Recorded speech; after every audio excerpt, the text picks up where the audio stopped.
So there are two main ways that you can aim with a recurve bow. You can aim actively by trying to really put the dot where you're trying to aim, or you can aim a bit more passively where you're looking at where you're trying to aim and letting it all fall into place. So normally, if you're aiming actively, the dot will be in focus and the target will be a little bit blurry, whereas a passive aiming process will have the target in focus with the dot a little bit blurry. So when you're aiming actively, you're really trying to hold that dot nice and steady on the target just by reducing as much movement as possible, whereas aiming passively, you're looking at where you're trying to aim, you're not controlling it super tightly and you're letting it flow and fall into position at the right moment.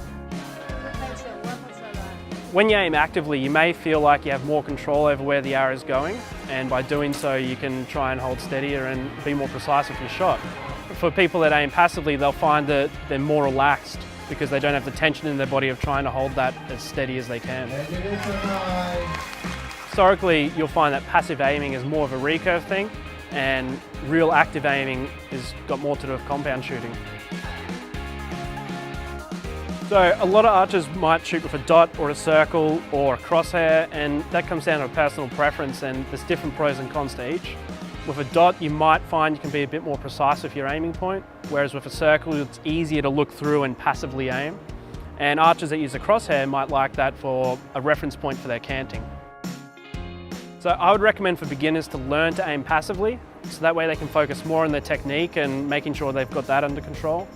And as they develop as an archer, they can make the decision to shoot passively or actively in their aiming. Even more, and it's a lot of force. They're trying to move fast. It's not just about holding steady, it's about executing good form, good, strong, dynamic shots. So when I'm shooting, I'll look at the flags or other indicators I can see on the field, maybe where the other person's arrow has gone, and then I'll decide where I'm aiming. And when I do that, I raise the bow to the aiming point and come down on it, and maintain my focus on that aiming point and let the dot fall into place.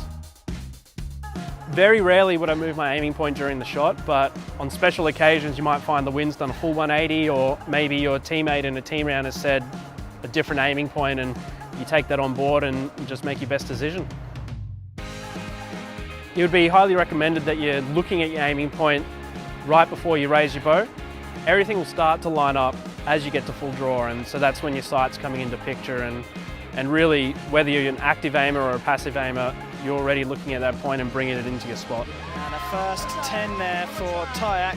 It doesn't really matter how long you're aiming on that point, so if you're there for 3 seconds, 2 seconds, or even a millisecond, if everything's lined up at the moment that your clicker goes off, it's going to be fine.